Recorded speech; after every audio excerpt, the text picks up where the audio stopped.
死者叫温小婉，24岁，是八仙酒店的秘书。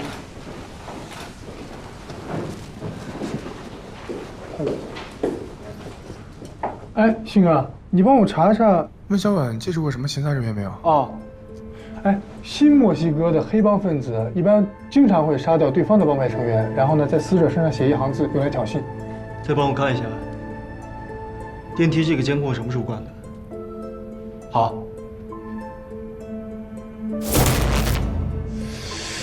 如果真的是帮派争端的话，一般都会用墨汁在死者身上纹一些挑衅的话，而不是用普通的笔写啊。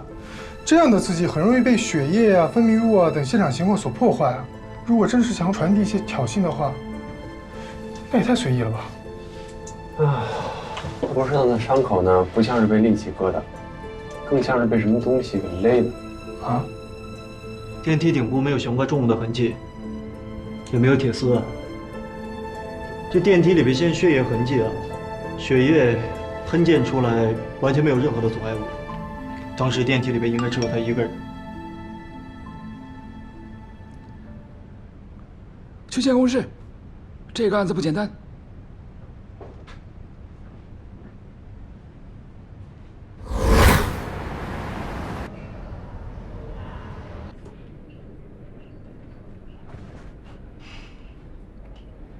从监控资料看，温小婉的死亡就发生在这10分钟之内。哎，电梯内的监控呢？坏了，还没来得及修呢。案发时你们都在哪儿啊？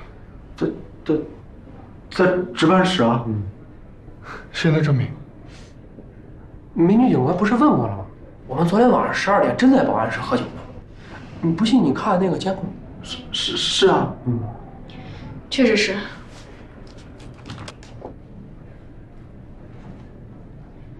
那3分钟内各个楼层有出入的吗？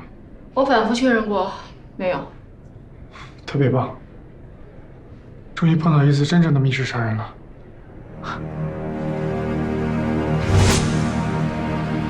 电梯杀人是密室杀人的一个子类型，但是操作难度太大了。目前中国20年没有一个值得研究的案例。不过电影嘛，倒是有一部叫《电梯里的魔鬼》。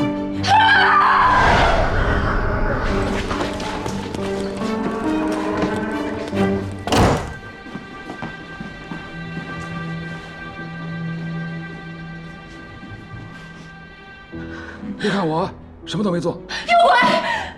站着的，电梯里站着的鬼。什么？尸体怎么可能站着？不可能！完全有可能啊，那叫尸体痉挛。人在临死的时候，肌肉强力收缩，迅速形成尸僵的样子，定格在最后姿势里。你别不信啊，真的，我见过好几种，我见过这种，我见过这样，见过这样，见过这样，好多呢这种姿势啊。1854年，在克里米亚的巴拉克拉瓦的一场围战当中，有一个士兵呢被炸死之后还能稳稳地骑在马上。一般只有在战争状态，肌肉高度紧张才会出现尸体痉挛。现在这个社会太难见了。别吵！啊！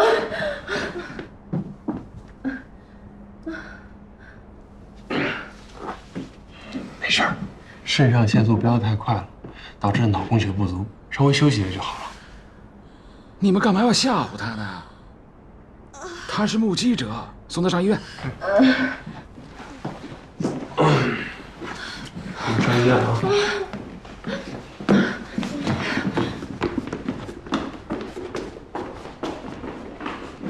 密室杀人的方法呢有8种，我们来一一排除啊。第一种呢就是遗失，从出血量来看，这不可能是遗失。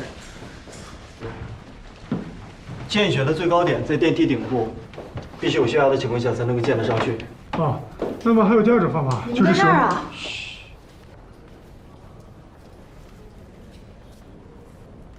上来。啊。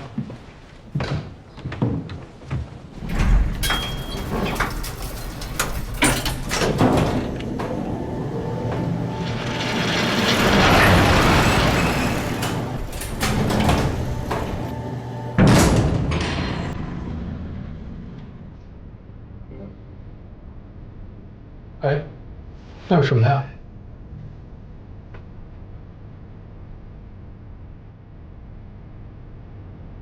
我终于知道你存在的意义了。啊？蹲下。啊？你总不能让我来吧？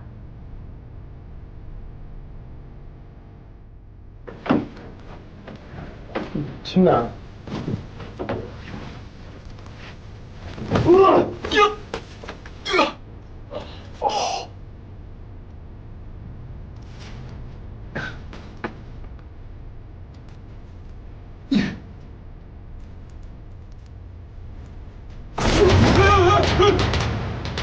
是忘了开关了吧？哎，电梯的控制开关可是在底层啊！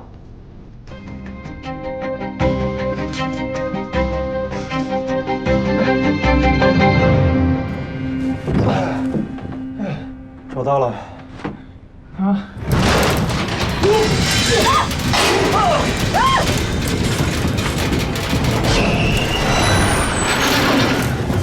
靠天停闭！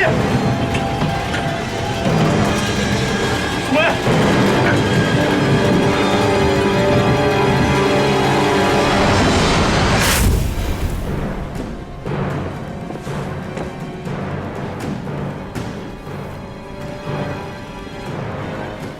有轨电梯呢？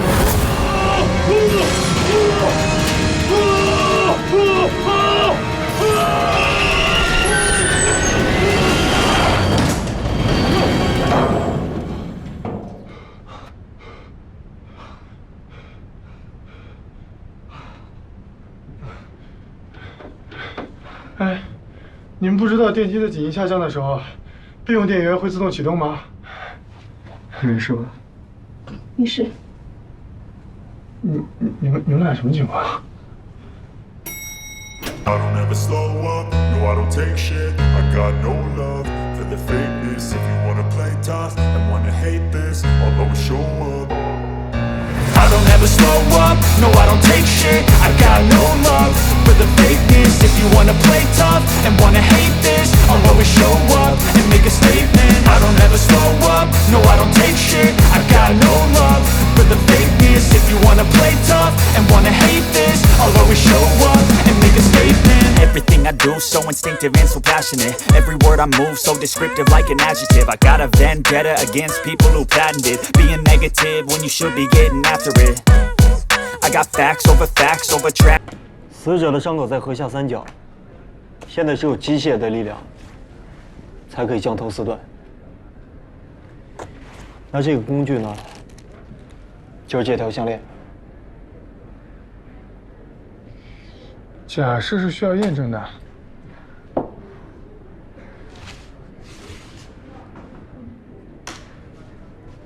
这个假人是特制的，材料高度仿真，就连体重都跟温小满差不多。3、2、1，掉。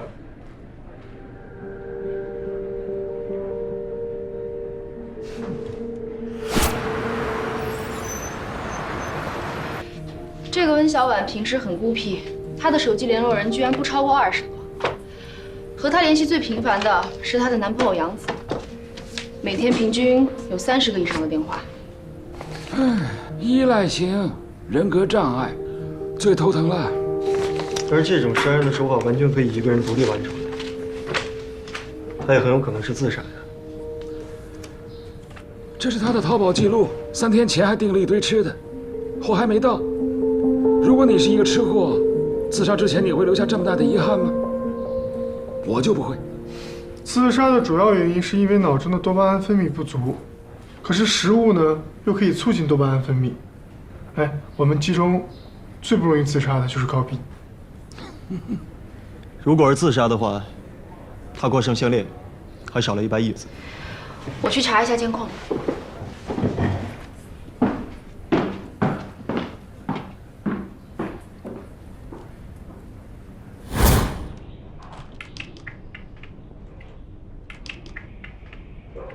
要不然你出去会儿吧，我工作的时候不习惯有人看着。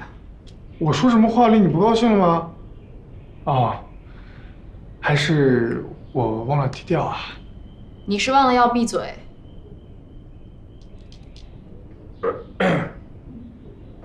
警官，你刚才不都查过了吗？还查什么呀？ 1星期以内，酒店所有的监控都在这儿了吗？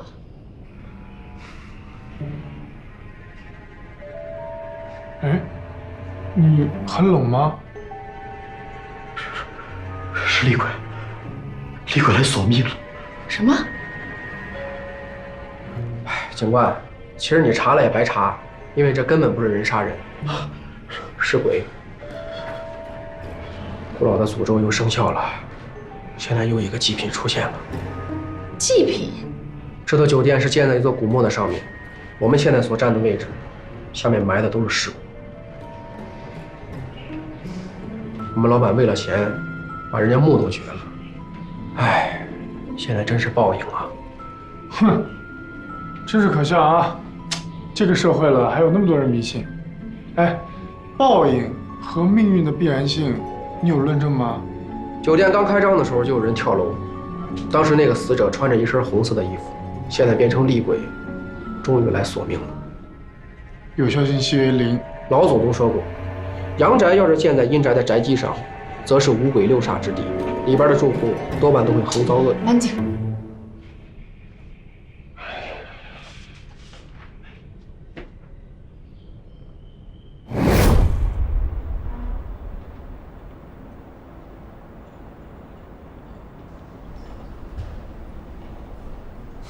放松点啊！酒店这个行业呢，我非常理解。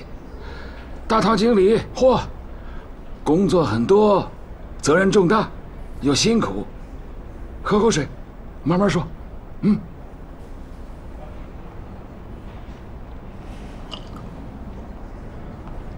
有鬼！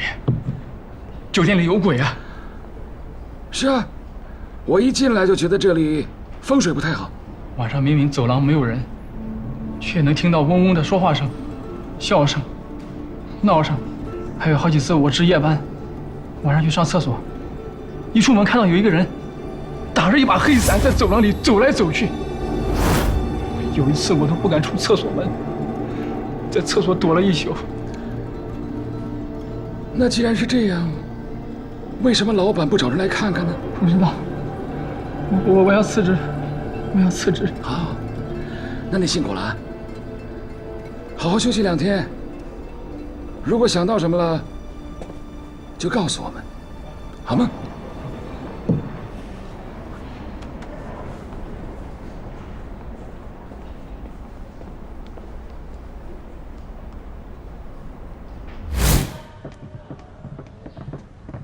教授，大堂经理那边有什么线索了？就4个字，酒店有鬼。我倒是找到了一个鬼，老色鬼。老色鬼。我已经调查了，杨子有3天没有上班了，但是有人在6公里以外的酒吧街看到过他。那找人查一下，到底昨天晚上11点到1点的时候，有没有人能够证明杨子不在酒吧？好，我现在就去查。苏梅，这个酒店老板叫什么名字？他叫王金来，他人呢？还在找。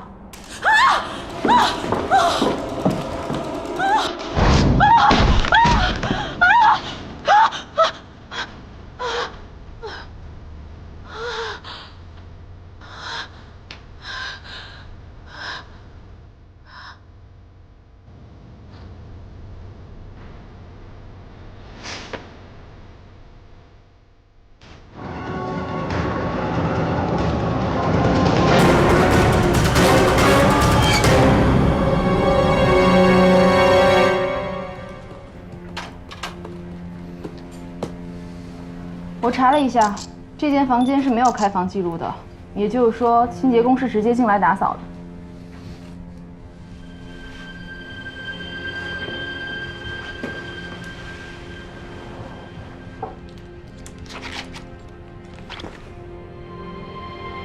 王金来，好奇怪啊！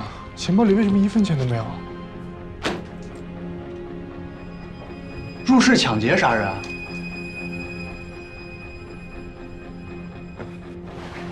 帮我化验一下这个杯子里边是什么成分。门儿没有被破坏过的痕迹，水里面又有药物，肯定是熟人作案，出其不意将他药倒，然后换上女装绑起来虐待致死。哦，这种死法应该是情杀。不一定。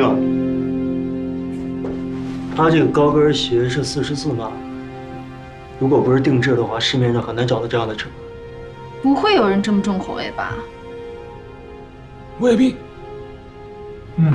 深不可貌相。所以很有可能这个鞋是自备的。现场没有任何的撕扯打斗痕迹，我们现在可能看到所有的状况都是他自愿的。哎，他是个老板，开房应该不用经过前台啊。说不定这个房间就是他自己开的。房间是他自己开的，衣服是他自己穿的，绑也可以是他自己绑的。但是这个被抽，应该不是他自愿的吧？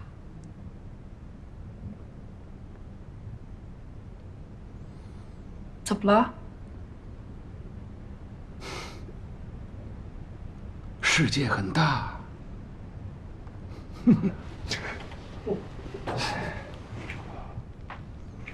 哎，这也太奇怪了吧！他竟然是被溺死的。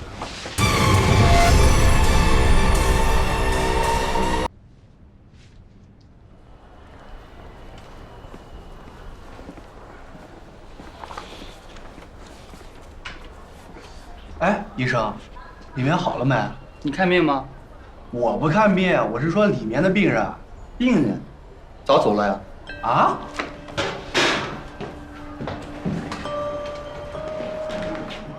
人呢？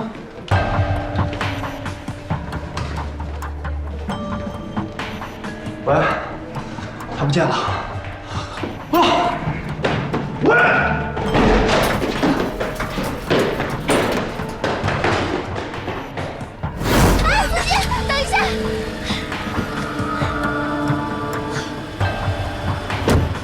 停车！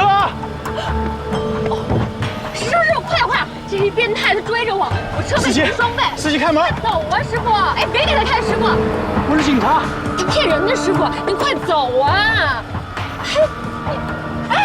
你，这是他的耳钉，你看。朱姐，你们俩玩呢？我没有，师傅，你别信他。啊！这事儿你知道吗？这事儿我一个打工的怎么会知道？你在这个酒店里已经干了4、5年了，人又挺机灵的，老板的行为举止你多少应该知道一点吧？温小婉，我只知道她跟酒店的主厨杨子原本是男女朋友，但是前几天他们已经分手了。具体的分手原因跟王总有关吗？这个我真不知道。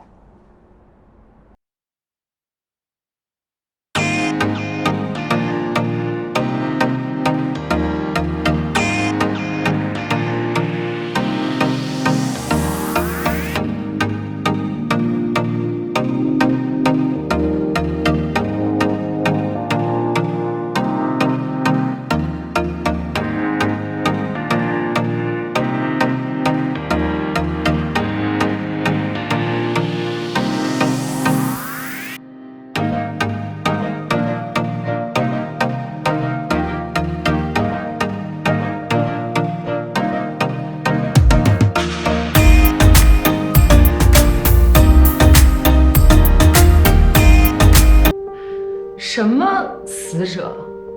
谁死了？王金来，你昨天晚上的客人。我走的时候他还好好睡觉呢。我干嘛要杀他？我也觉得奇怪，你又不是新人，这是老客户，为什么要仙人跳呢？兜里的钱，不值得你铤而走险呢？我确实没杀他。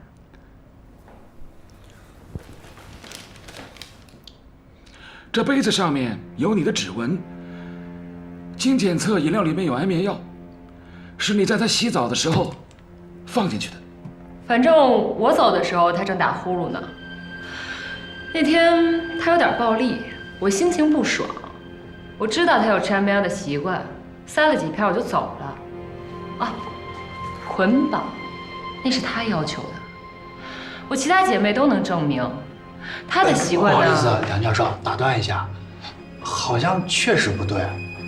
我记得尸检报告上说，王金来的死亡时间是凌晨3点，他好像12点就发现了温小婉的尸体。这么简单的问题，你徒弟都知道。他年轻，不懂事儿，在房间里杀人有很多种方法。3个小时以后再让他死亡，其实也不难。我都说了，我没有杀人。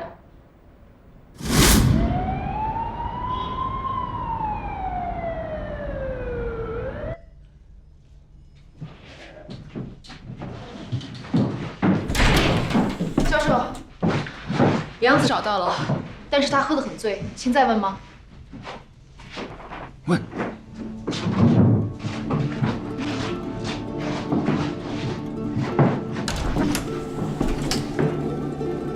画龙找到他的时候就已经这样了，据说已经3天了。看来是真醉了。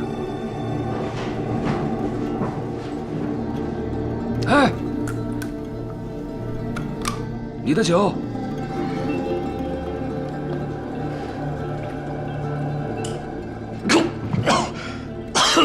这啥呀？不是，你谁呀？温小婉死的时候，你在哪里？有不在场证明吗？你说什么？小婉她怎么了？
你谁呀？你好，我是警察，打扰一下。我没犯法。我知道，我知道。哎，我问您一下，您昨晚有没有听见隔壁有一些奇怪的声音啊？昨晚，哎，我什么也没听见。哎，我方便进去一下吗？凭什么呀？这是我房间，我有隐私权的。你等会儿。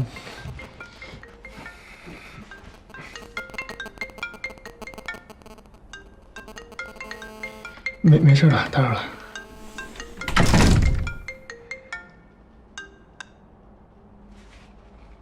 喂，温小婉家找到了。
想要什么，就靠自己争取好了。求这死狐狸有什么用啊？这个浮世爱情鸟，它一直以来求的都是你们的爱情。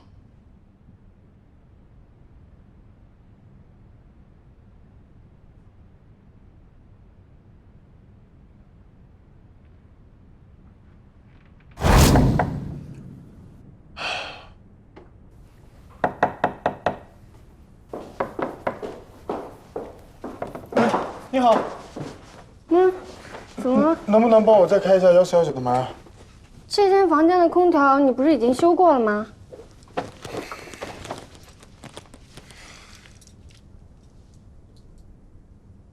我是警察。啊。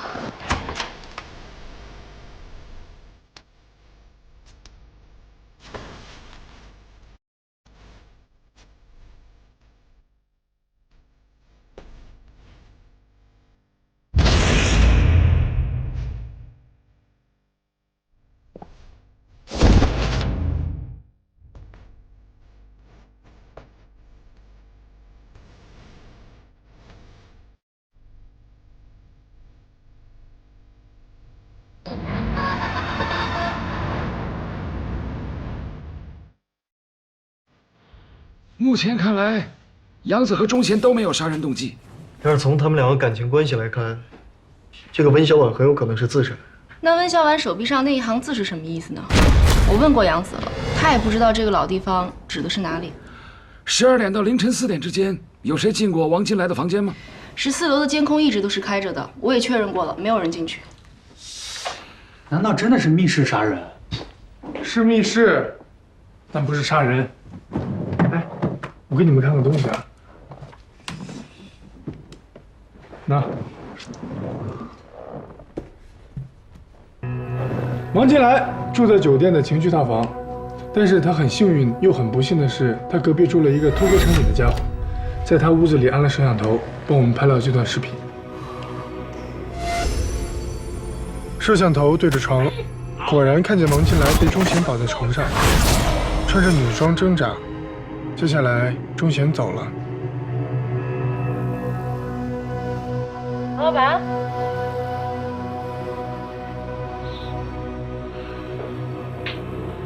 凌晨3点时，王金来醒了，发现自己被绑着，开始挣扎。挣扎的过程中，脖子上的铆钉扎破了水枕头。由于他面朝下被绑着，鼻子很快就陷进了水里，然后慢慢的把自己淹死。我明白了。这也太扯了。而且王金来如果不是被杀的话，温小婉自杀的可能性就很大。但是2个人在同一天都以这么奇怪的方式死于非命，这也太巧了吧？宇宙的诞生本来就是一个巧合，它是由无数个亚原子离子、无数次撞击产生的。哎，你们不信啊？还有椅子的问题，温小婉到底是怎么把项链挂在横梁上的？这个视频一看就是突然中断的，这不是自然老化现象，这是人为破坏的。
确实是魏小婉本人的。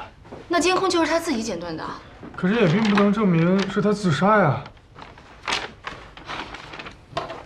一个生活当中只有男朋友的女人分手了，她为了让她的男朋友永远记住她，就在她男朋友每天都会经过的电梯里自杀了。这样的动机还不够充分吗？是不是以为杨子会来，所以故意把自杀现场弄得跟犯罪现场一样？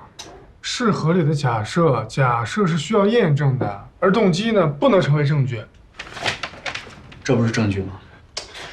报长的意思是说，我们有证据证明温小婉有自杀的计划，但是现在没有证据能够证明她做了什么。对。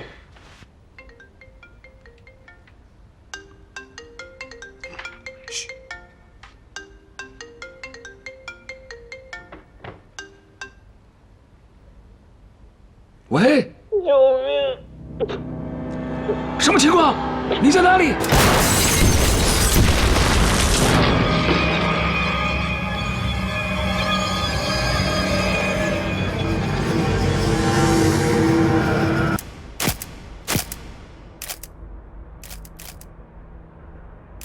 据报案的人说，现场的门是反锁的，而且半地下结构的厨房窗子非常窄，根本爬不出去。所以说，杨子应该也是自杀的。哎，你自杀之前会给警察打电话喊救命吗？别太早下结论，说不定真是密室杀人呢。煤气管道断口异常的平整，应该是人为剪断的。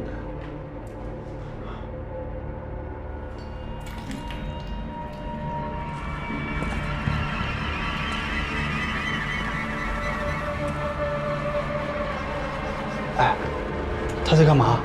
如果我没猜错的话，他正在判断死者与爆心的位置关系。爆炸的时候，死者是背对爆炸物的。这你都能看出来？来，高老师给你做个科普啊。这爆炸的时候呢，会产生强光，人啊会下意识的紧闭双眼，所以褶皱的皮肤是不会被火烧到的。所以，面对爆炸物的鼻根部、眉间，还有在眼眶周围呢，就会有顺着皮肤纹理的细纹，但是他没有。死者如果是自己点的火，他不可能背对爆心啊，除非有两种可能：一是他死后被炸，二是别人点的火。那如果是别人点的火的话，煤气的爆炸速度那么快，现场怎么没有其他尸体？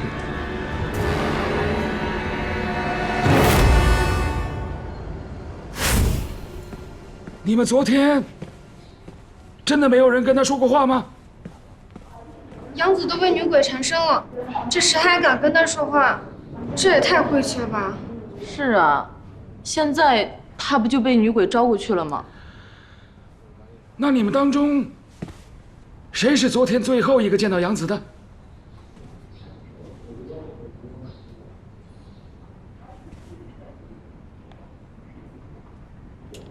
是我。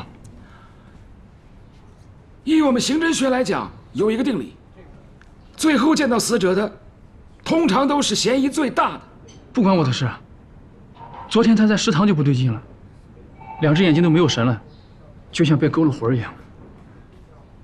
哦，你观察的还挺仔细的啊。我也不愿意，谁让我跟温小婉同一间办公室，他又要去收拾温小婉的遗物，哎呀，真是晦气。他帮他收拾遗物，是想好好处理死者身后的事情。那干嘛要自杀呢？你最后跟他说了什么？我什么都没说，他一进来我马上就出去了。他自己收拾到一半，突然跑出去，可能跑去厨房自杀了，跟我没有关系。收拾到一半，那遗物在哪儿？能确定的是，死者确实是被炸死的。从他胸口的出血量可以判断，他的主动脉弓应该被割断了。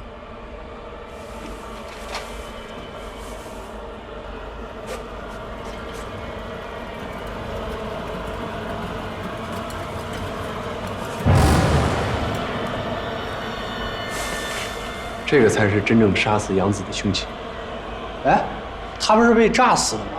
这也算是被炸死的一种。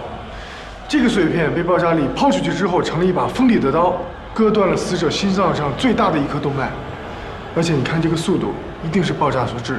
还有这个出血量，更能证明杨子是被爆炸所伤。不错啊，背的比我还熟。哎，我第一次看到有人自杀之前还在嚼口香糖哎。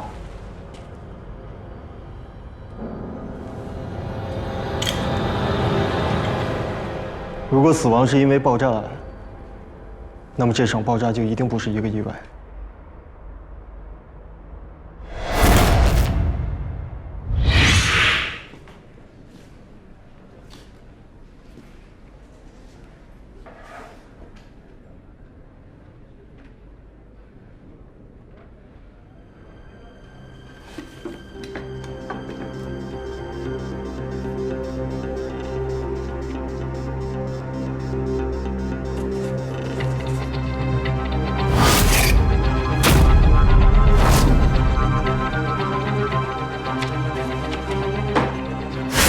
首先，他被打晕，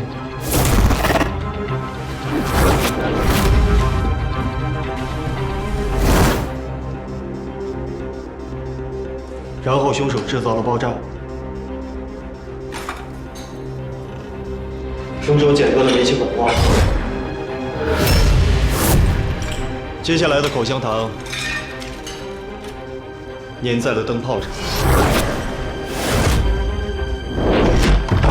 厨房的门是反锁的，窗户又爬不上去。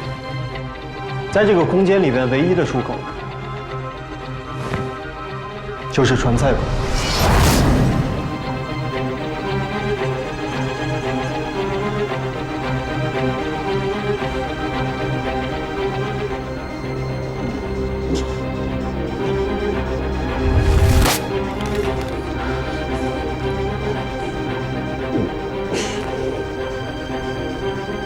救命！灯泡烧到了一定温度，再加上它的表面粘着口香糖，灯泡爆炸了。在一个泄满了煤气的空间里面，只要有一点火星，都会引起煤气爆炸。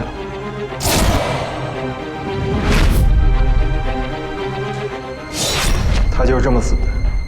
口香糖上的 DNA 经过高温灼烧，是不是已经检测不出来了？那肯定检测不出来的。目前我们只能简单的判断凶手的体型偏瘦。以传菜口的斜线对角线为最大参照物来讲，他的臀围应该不超过90公分。那就排查酒店内的所有员工。你为什么会认为是酒店内的员工呢？那你的意思是说，杨子的死跟温小婉和王金来都没有关系，是吗？他们的死因都已经确凿了，你为什么会认为三者的死是有关联的？其实往往越简单的事情越没有那么简单，你越不想发生的事情才最容易发生。小朋友，要不然回去看个电影。哎，好了好了好了，最后的结果还是要看我的尸检报告。OK。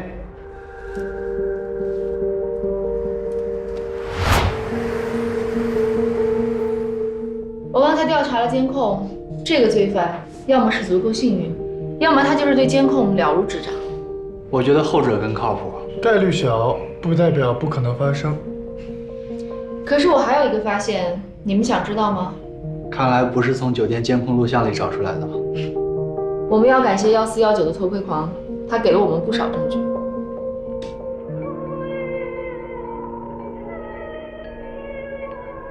一般偷窥狂都会有连锁爱好，所以我切入他的电脑，找到了这个。他把监听器安在了窗户旁边，所以天井里的声音全部收进来了。能从敲击的声音里面判别出敲击的材料吗？我不懂声学材料，但是有人懂。死者的后脑曾经被重击过，而凶器呢，应该是个碗。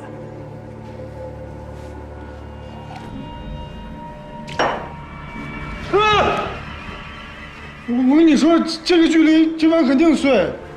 陶瓷碗肯定不行吧？那如果要是金属碗呢？我在死者伤口附近的血液里边找到了很多金属残留，所以有可能是金属碗。我怎么老觉得这个酒店里有人故意逗我们玩啊？死者的帽状结膜大量出血，证明他之前被人拽着头发拖行了一段路程。如果不是复仇，案发现场应该离厨房不远，拖着头发，太费事了吧？还有更奇怪的，死者的眼角膜无缘无故的不见了。眼角膜不见了。要是有人花这么大功夫跟咱们玩啊，我们倒是应该好好的陪他玩玩。好吃吗？随便吃啊。哎呀，我一直觉得你们酒店的员工呢很奇怪，明明又时尚又年轻，怎么会跟我隔壁那个老太婆一样这么迷信呢？我们老板就挺迷信的呀。对对对，你有没有听说我们老板当初建这栋酒店的时候挖出来一个墓啊？那挖到冥器了吗？哎，大叔，这您都知道啊？原来他发了死人财啊！哎，这你也知道啊？怪不得这个酒店这么邪，原来他是偷了死人的东西，人家不高兴了，他还敢在这里天天待着，他一定是藏了一些护身符啊。有没有好像一些碗呐、金器啊类似的东西啊？聚财碗，专捞偏财，就这个。啊，这你也知道，我们老板当初就是从古墓里拿出来这样一个碗。不过听说，自从老板带了这个碗在身边之后，我们酒店啊就开始出现自杀、闹鬼的事儿。那他为什么不把这个碗扔掉呢？那当然不行啦！你看我们这酒店生意冷冷清清的，不过老板却偏偏莫名其妙的越来越有钱，这不就是那今晚的作用吗？那个碗经常后半夜从天井里传出声音来，话说10多年前跳楼的那个就是从天井跳的，据说冤魂一直藏在酒店里出不去。哦，哎，接着吃，接着吃啊！刚刚我用拟声器建了模，这个敲击声与筷子敲铜制碗边的声音有84%的相似度，同时碗里会有水，所以声波会更加复杂。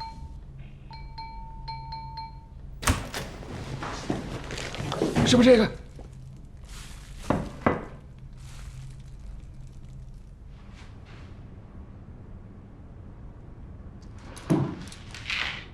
可是呀，我们该交交心了吧？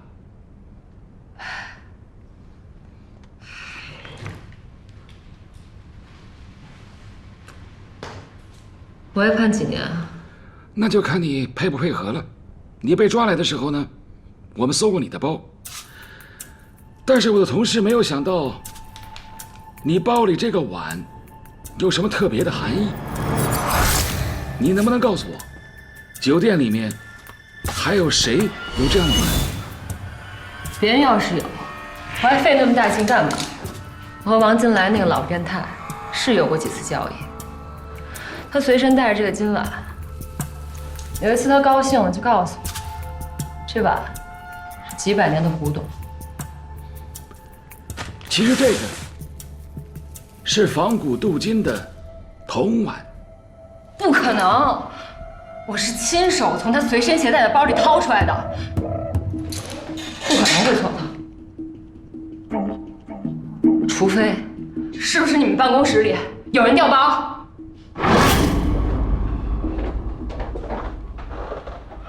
奇怪啊，是挺奇怪的啊。回字形的楼，风水中说人在井中就难以出人头地。你对这个还有研究啊？这上面写。哎，你快看，这酒店上上下下的员工都这么迷信，不可能不知道这大凶大煞的风水布局啊。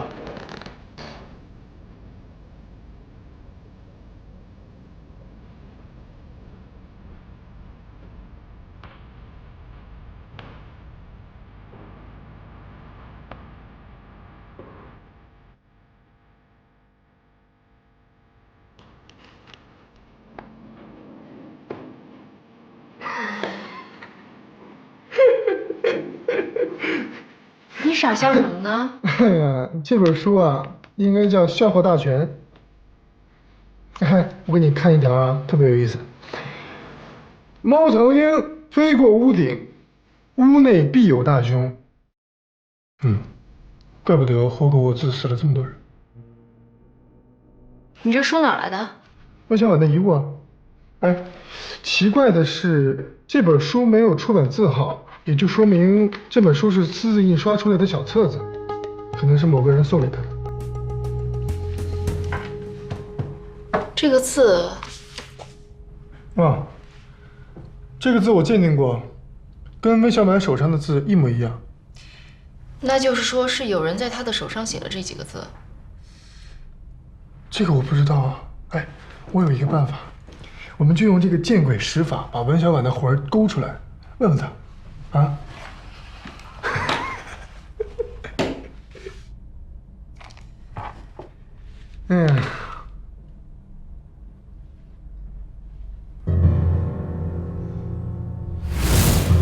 还有更奇怪的，他的眼角膜无缘无故的不见了。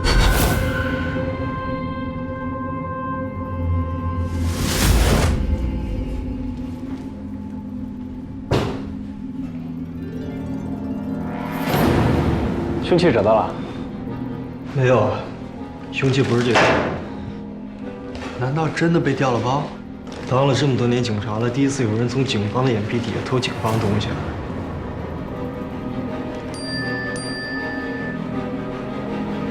死者有没有被剪掉一撮头发？哎，杨子头发有没有被剪？他头上的头发被剪过，你怎么知道？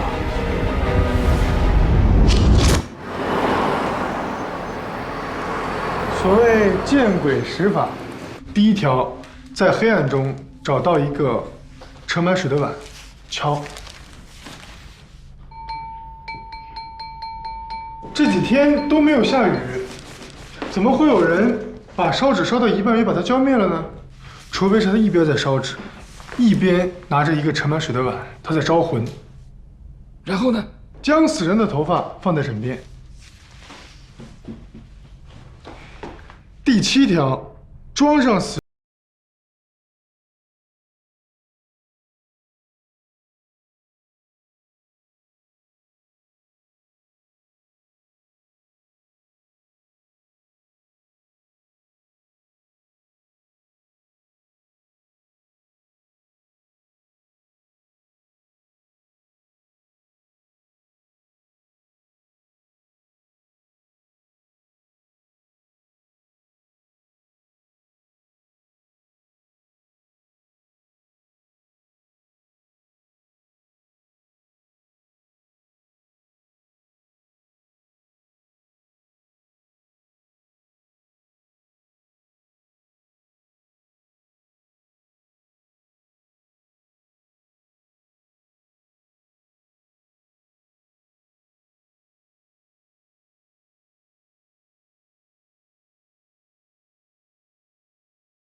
哎，尸体是在收监听设备的时候发现的，是我报的案。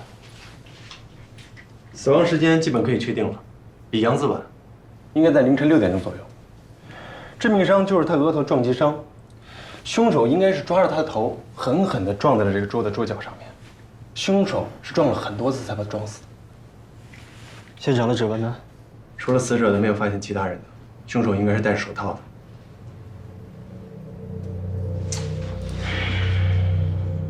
他脖子上这个痕迹，应该是被凶手威胁的时候留下来的。一个非常理智的凶手，为什么不一刀捅死他？叫这么大费周章？这种杀人方法是有它特殊意义的。我记得1974年，在美国加州的旅店里，曾经有一名妇女吞吃丝巾而死。为什么呢？就是因为她妇女和她情人约会的时候，脖子上系了一条颜色非常奇怪的丝巾，她就会认为情人之所以拒绝他，就是因为这条丝巾，悔恨加羞辱感，导致他吞掉丝巾，卡住喉咙，窒息而死。你的意思是说，这个木桌子有特殊的意义？嗯。其实我早就觉得这个旅店奇怪了。徐淼，48岁，离异多年，在1419房住了半年。来 ，Coffee time！ 谢谢。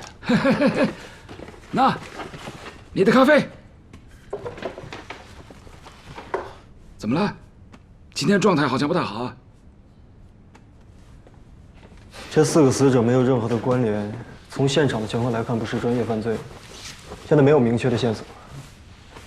但至少我们可以肯定，凶手是一个非常迷信的人，因为他有招鬼的行为，而且他能够杀死2个正常的男人，一定不是女的，虽然块头有点小。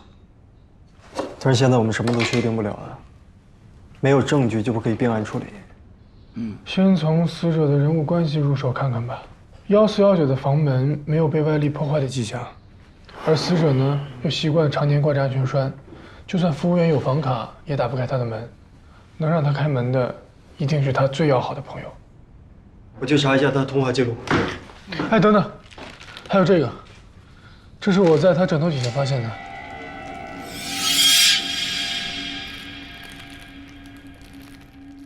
没有一个朋友。也不一定吧。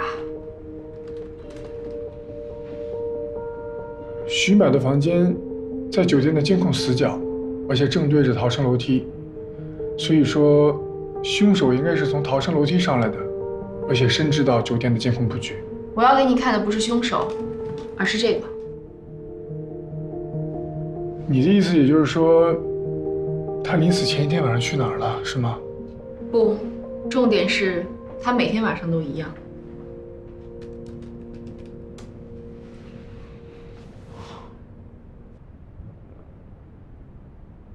这个人有奇特的夜生活习惯。最怪异的是，每层楼层监控都没有拍到过他出电梯，他就像是10点被电梯吞了，早上5点又被吐出来一样。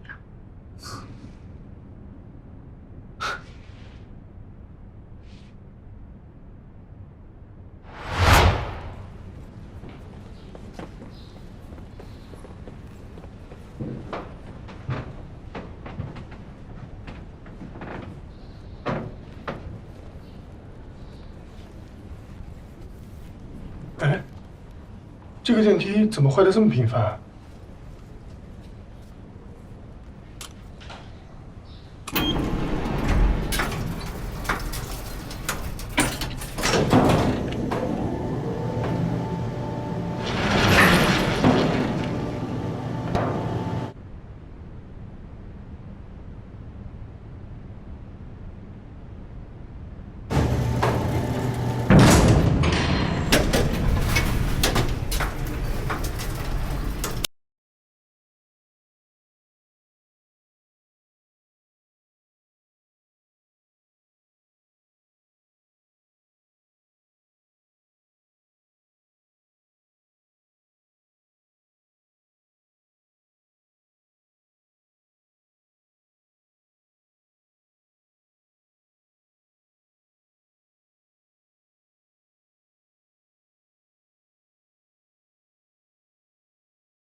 你知道开设赌场要判几年吗？真的不关我的事。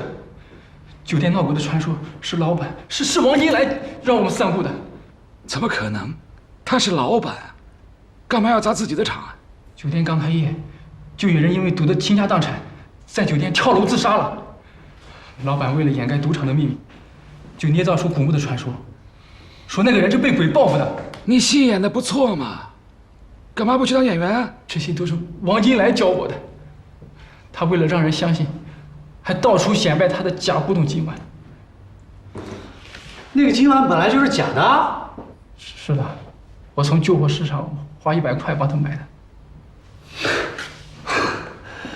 看来他算是死在自己散布的谣言上了。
科长，辛苦了，就1两。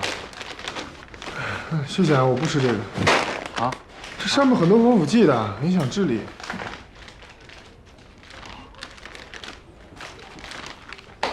哎，我是不是打扰到你们俩了？是啊。那我换个地方。哎，不用，我看你最近状态不好，遇到什么问题了？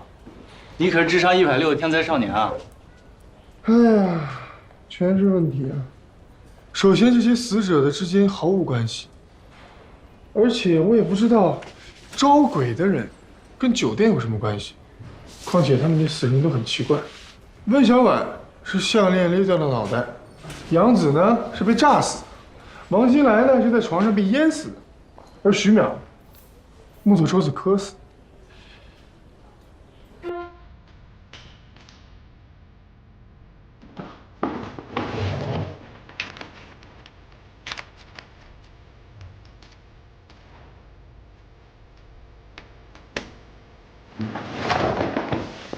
天大！什么状况？这孩子又犯病了。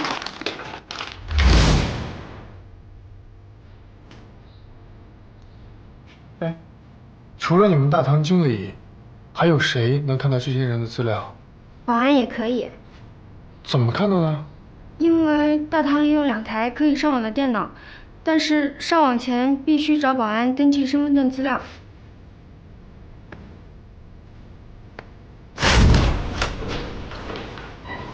酒店员工里边除了你，还有谁知道有个地下赌场？除了我和值班的保安，就再也没有别人了。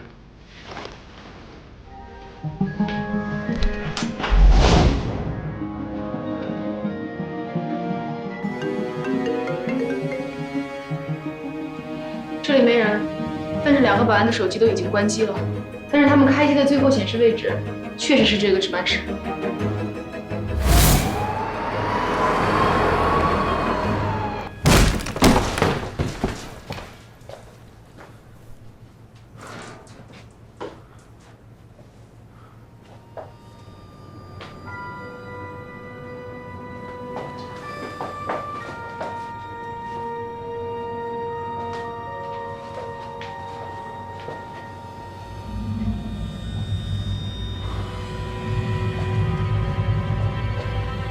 他就是那个招魂的人，而且招的是他母亲的魂。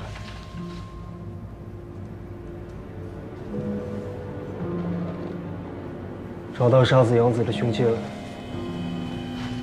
字迹完全一样，温小婉手臂上的字就是他亲手写的，你看。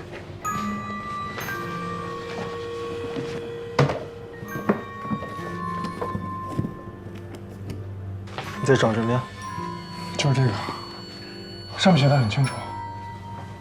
五鬼运财的大法就是将5个金木水火土不同命运的人，用5行的方法杀死，取其魂魄，炼成小鬼。温小婉命中带金，而酒店老板是水命，杨子为什么会被炸死？因为他命中带火。徐苗五行属木，于是把他推到木桌子上磕死，是吗？他们觉得五鬼齐了4个，最后1个很快就会回来，所以不会收手。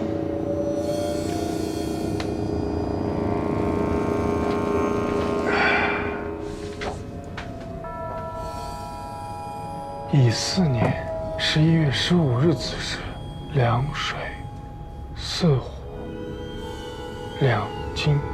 乙巳年11月15日子时，两水四火两金。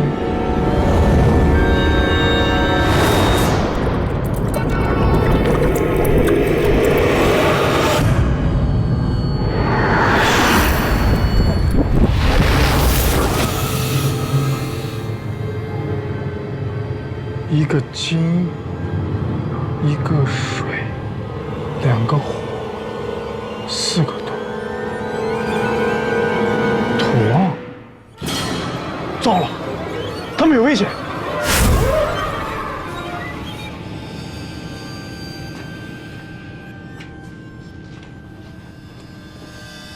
哎，你说我在这真能看见我妈吗？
就算这里3天没有人收拾房间，也不可能会积这么多。除非是同一个楼层有人在施工啊。而且这里不止1个出口，否则他们每次出门的时候都会经过酒店的监控。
是，那天晚上跟他说过一些事情，他不听啊。我承认，那天晚上刚开始的时候。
最后你却把他给杀了。是，我是把他杀了，但是我绝对不会亏待他。我给他找了全中国最好的风水宝藏穴，我要让他的子子孙孙福泽无穷。你真是走火入魔了，到现在还没有醒过来。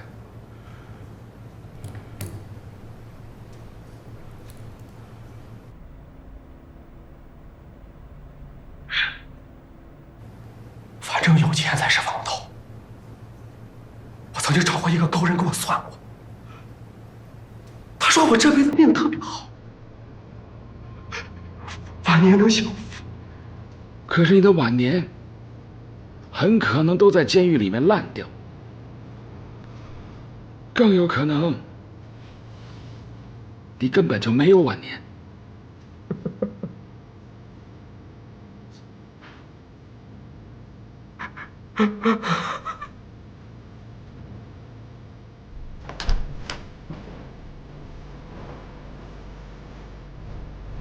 哎，黄总，辛苦了，你的明信片到了。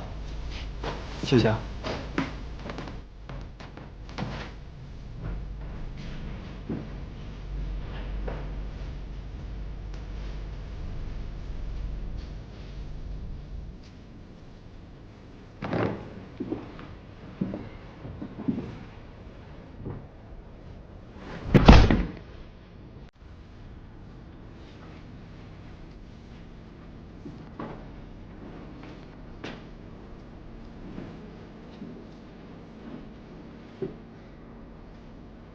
怎么了？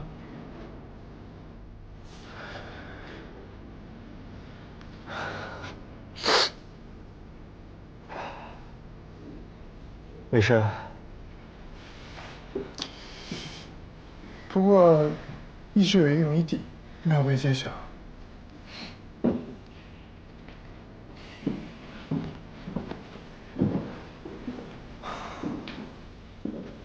温孝万自杀了以后，垃圾箱是怎么获得原著的，对吗？嗯。我的推测是那天啊，